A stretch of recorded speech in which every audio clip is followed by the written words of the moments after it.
हिंदुस्तान में रहने वाले नागरिक भाइयों और हिंदुत्व के प्रति समर्पित जवानों का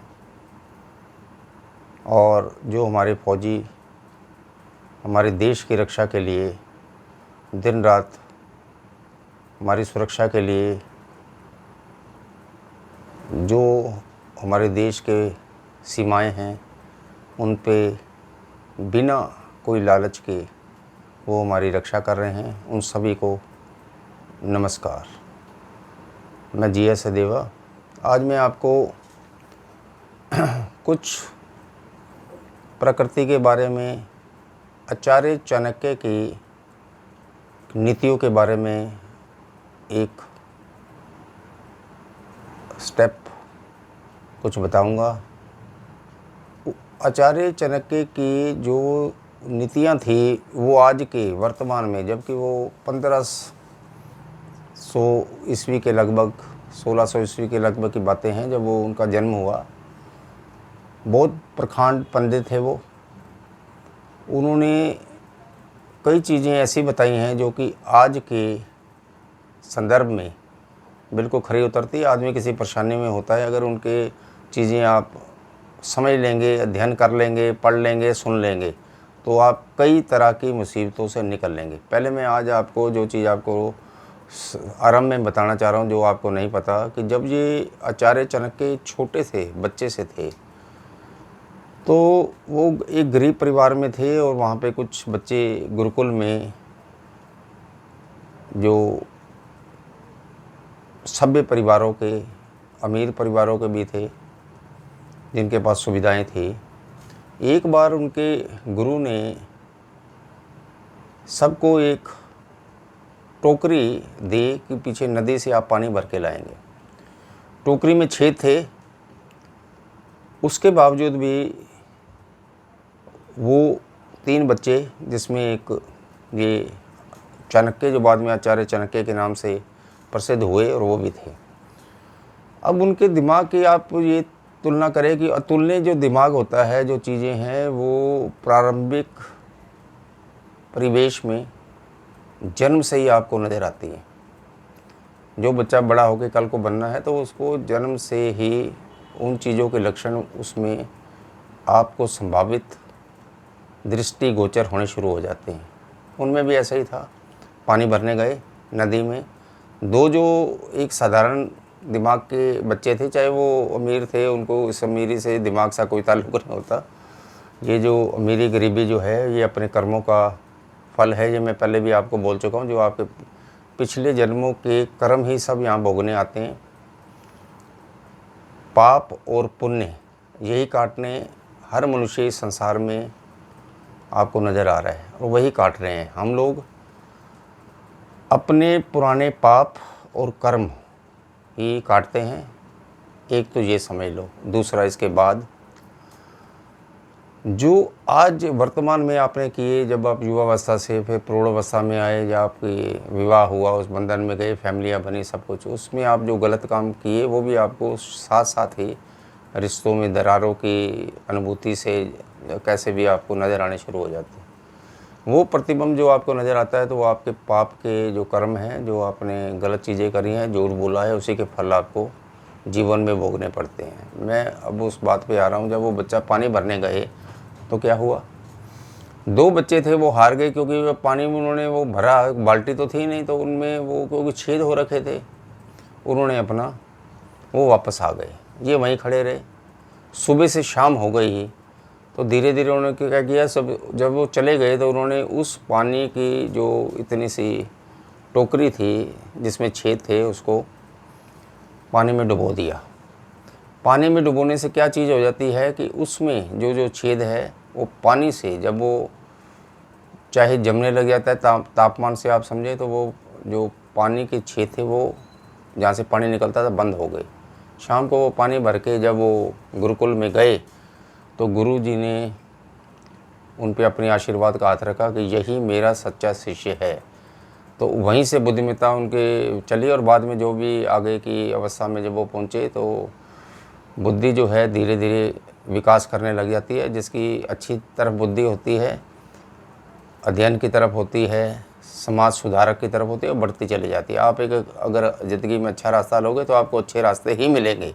गलत रास्ते पे चलने वाला आदमी हमेशा अपने आप को भी दुखी करता है, अपने परिवार को भी दुखी करता है, देश के लिए वो नुकसानदायक होता है, जो चरित्रहीन व्यक्ति है। अब आ जाओ उन चीज़ों पे जो उन्होंने कुछ कहा, वो मैं आपको उस संदर्भ में आचार्य चाणक्य की कुछ नीतियाँ जो आज भी बिल्कुल वर्तमान में भी अगर आप सोचेंगे तो आपके जीवन में भी वो दिखाई देती हैं। वो समस्याएं, उनको समस्याओं का निवारण अगर आप चाणक्य नीतियों की चीज़ें सुनते रहेंगे तो आपको समझ आती रहेगी। सबसे पहले उन्होंने ये कहा कि दुश्मन को कभी कमज़ोर नहीं समझना चाहिए। दुश्मन कमज़ोर है ये आप सोचते हो, लेकिन दुश्मन आपके विरुद्ध क्या षड्यंत्र बना रहा है, उसका दिमाग कहाँ चल रहा है, वो आपको नहीं पता। और ख़ासकर दूसरे पे आओ, जब दुश्मन अदृश्य हो तब आपको छुप कर रहना चाहिए। ये आचार्य चाणक्य ने कहा था। जैसे उसका बिल्कुल संदर्भ आज के वर्तमान पे ऊपर प्रतिबिंब हो रहा है और बिल्कुल सार्थक है।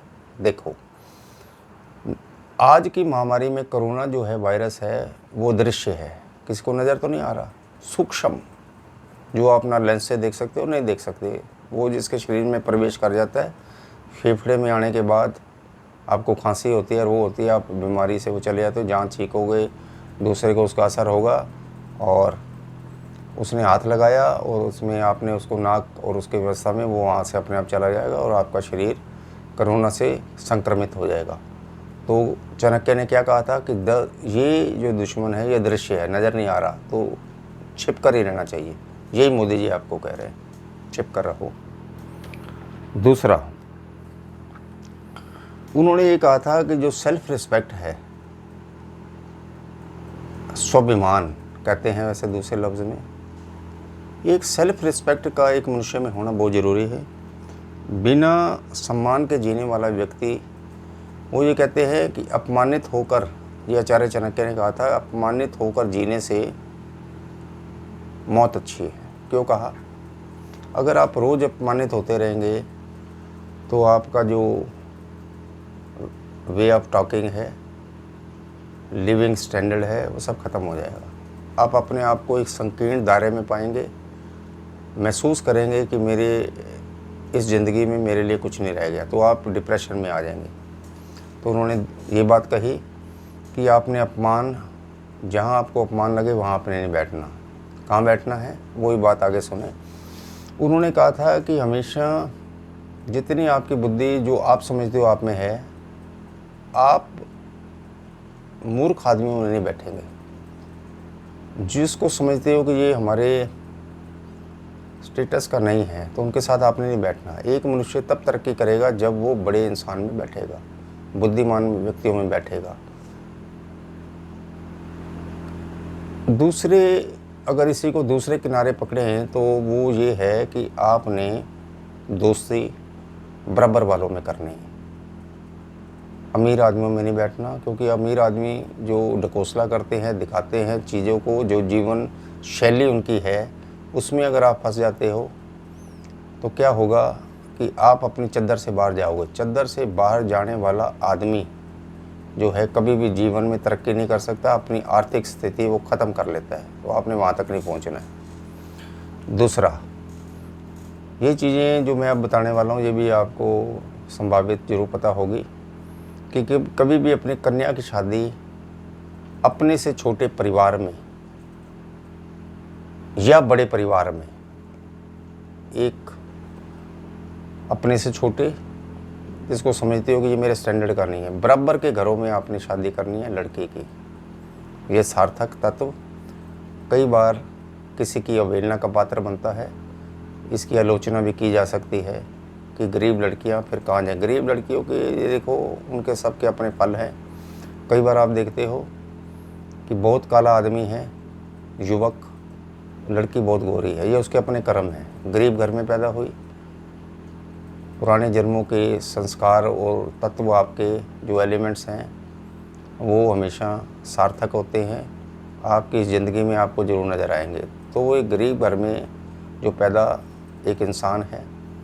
इसके साथ मैं आपको ये भी बता दूं कि बंदी जीवन, गरीबी, बंदी जीवन,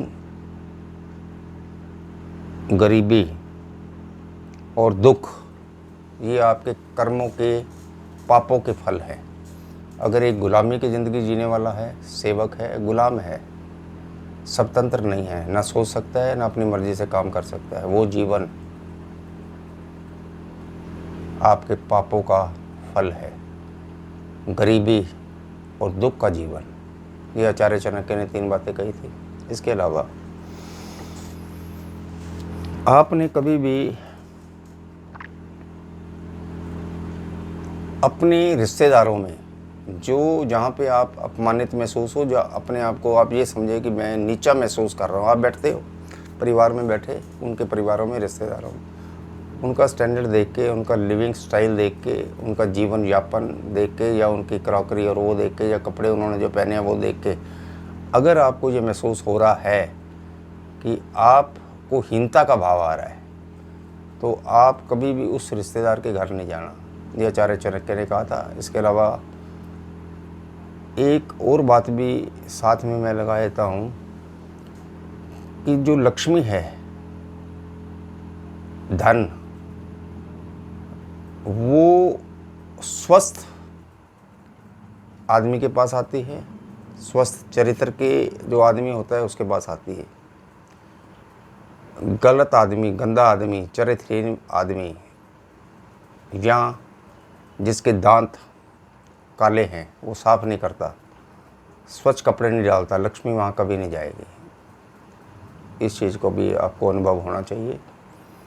और कठोर शब्द बोलने वाला जो व्यक्ति है, सद्भावी नहीं कहलाता। लोगों को उसकी भाषा पसंद नहीं आती, उसको उसके बोलचाल का व्यक्तित्व तो पसंद नहीं आता, उनके पास भी लक्ष्मी का भाव देखा गया है। मैं आगे भी आपको आचार्य चाणक्य की कुछ नीतियों के बारे में अलग वीडियो में बताता रहूँगा। आप उनका अगर पालन करते हैं, आपका व्यक्तित्व, बौद्धिक विकास होना तय है। उनके अनुभव से, उनकी लिखी बातों से अगर आपने अपने जीवन में उनको समायोजित कर लिया, उन बातों का अपने जीवन शैली के साथ, तो आप एक अच्छे व्यक्तित्व के आदमी, एक अच्छे चरित्र के आदमी, खुशहाल और समाज की भाषा में धनी आदमी अब बन सकते हैं। रास्ता आपका स्पष्ट, साफ, एक ही मार्गदर्शित हो, आपने भटकना नहीं है। सबसे पहले आपने डरना नहीं है, कोई चीज़ का डर अपने दिमाग में रखो। और आचार्य चाणक्य ने यह भी कहा था कि डिप्रेशन वाले आदमी के साथ आपने नहीं बैठना, नहीं तो आपकी जो आयु है, जीवन का जो रथ है वो रुक जाएगा, आप भी असमय काल, मौत के काल में जा सकते हैं। इन चीज़ों का भी ध्यान रखना। मैं आगे भी आपको देता रहूँगा। आप जो भी अध्ययन की जो अच्छी बातें इसमें लगे, वीडियो को लाइक करो, ग्रुप में भेजा करो, उनको भी समझ आए, क्योंकि उनका, युवकों का हमें बौद्धिक विकास करना है, क्योंकि वो देश की जो अर्थव्यवस्था की धारा है, समाज की धारा है, उनमें सुधार लाना है। तभी ये देश आगे की तरफ अग्रसर होगा। और जो मोदी जी का सपना है विश्व में अपनी अर्थव्यवस्था को सबसे ऊपर ले जाने का, वो तभी पूरी होगी जब वहाँ के नागरिक का बौद्धिक विकास एक सही पैमाने पे हो, सही तरीके से हो। तभी आप जो है इस देश को आगे बढ़ाने में सहायक सिद्ध होंगे। मैं आपको पहले भी कह चुका हूँ, हमारे इस देश में हिंदुओं की पहले बहुत अवहेलना हो चुकी है। हमने इस देश में रहते हुए इज्जत से रहना है, इकट्ठे होकर रहना है, एकत्रित होकर रहना है। हिंदू राष्ट्र में कोई तरह की दरारें नहीं डालनी हैं। जहाँ भी आपको कानून व्यवस्था में खामियां नज़र आती हैं, विचारों में भिन्नता तो हो सकती है, लेकिन हिंदुओं को आपसी झगड़ों में नहीं पड़ना, जातियों में नहीं बंटना। शूद्र, वैश्य, ब्राह्मण, पहले के कई हरिजन और कई ऐसे आदमी धर्मांतरण के अंतर्गत मुस्लिम इस्लाम को अपना चुके हैं। हमने अपनी जनसंख्या को आगे की तरफ बढ़ाना है। Proportionate percentage of the Hindu versus Muslim should be, our Hindus will be on upper hand. ये बहुत ज़रूरी है हमारे देश को सुदृढ़ करने के लिए, हिंदू राष्ट्र को आगे बढ़ने के लिए। मैं पहले भी कह चुका हूँ, आपका सपना जल्दी पूरा होने वाला है। हिंदुस्तान 2027 से पहले हिंदू राष्ट्र बनेगा। ये मेरा खाली सपना नहीं है, एक व्यवहारिक सोच है जो पूरी होती आपको नज़र आ जाएगी। हिंदू आप एकत्रित हो। और दूसरा, मैं आपको पहले भी कह चुका हूँ कि आप अपना धर्म ग्रंथ एक बनाएं, जो कि गीता हमारी एक धार्मिक और एक शुभ सच्ची पुस्तक हो सकती है। जैसे क्रिश्चियन, इस्लाम में एक ही किताब का विवरण चर्च में, मस्जिदों में किया जाता है, तो आपकी भी एक ही पुस्तक होनी चाहिए जिसको आप पढ़ के गौरवान्वित महसूस करें और देश को एक अच्छे रास्ते पे ले जाएं। जय हिंद, जय भारत। ओम नमो शिवाय। ओम हरि ओम, हरि ओम, हरि ओम।